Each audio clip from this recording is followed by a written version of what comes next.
That was all I wrote. Simple. Clear. The reply came fast, from my sister, LOL. You actually thought we'd miss Cabo for that? From my mother, don't guilt us. This trip's been planned for months.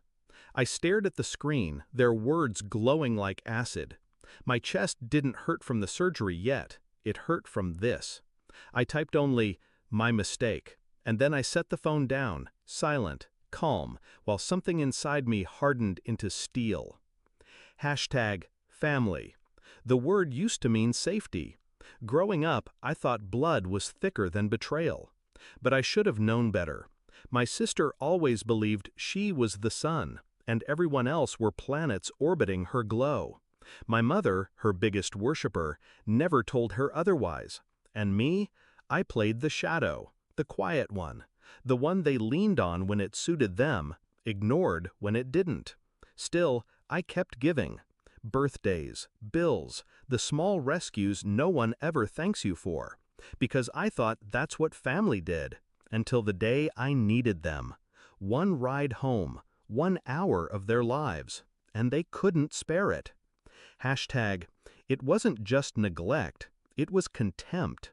I scrolled the chat that night, past messages, jokes at my expense, screenshots where they mocked me behind my back. I saw it all differently now. I wasn't family to them, I was utility. And when I broke, they tossed me aside. But they made one mistake.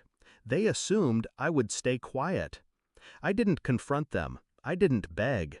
Begging is for the powerless. Instead, I prepared. I spoke with my doctor, confirmed the date, confirmed the recovery. And then I asked a favor. I asked the nurse if she would take a call from my mother should she ever inquire. I gave her the exact words. Calm, professional, clinical. Meanwhile, I booked something else, a reservation in Cabo, under my name, in their same hotel, the suite next door to theirs. I wired the deposit without hesitation. This wasn't revenge in heat. This was precision. The morning of the 15th, they boarded their flight, cocktails and swimsuits packed, not a care in the world. I sent one last text before turning off my phone. Good luck in Cabo, I'll be fine. And then I checked into a different kind of hotel, sterile, white, humming with machines. The surgery was real, the risk, too. I felt the anesthesia pull me under, wondering if I'd wake.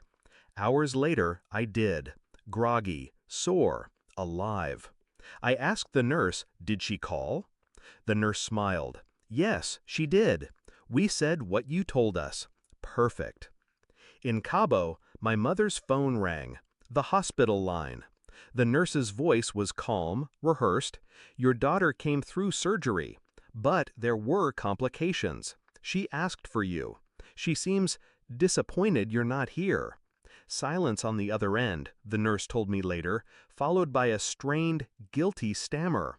That guilt. That was the seed I wanted planted. 2 days later, I walked into the hotel in Cabo, not limping, not broken, whole, stronger than ever. I saw them at the pool, sunburnt, drinks in hand, laughter shallow and forced. My sister spotted me first. The color drained from her face. My mother froze, her hand tightening on her glass. I walked straight past them, into the suite next door. No words, no explanation. Just my presence. Proof that I had been here all along. Proof that I knew exactly where they would be. That night, when they knocked on my door, I let them stand outside. I let them beg through the wood, voices quivering, panic laced with shame. I didn't answer. They needed to feel silence the way I had felt it. When we returned home, the story spread. My mother had abandoned her child during surgery. My sister laughed about it in text. Everyone saw the screenshots. Family friends stopped calling. Neighbors whispered. They lost their pedestal, their reputation.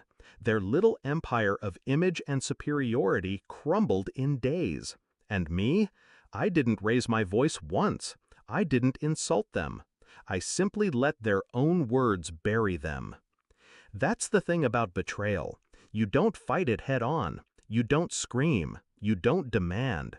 You let it rot from the inside. You hold up a mirror and watch them choke on their own reflection. I gave them the chance to prove family meant something. They chose Cabo, and I chose clarity. Now they live with the weight of what they did, and I live free.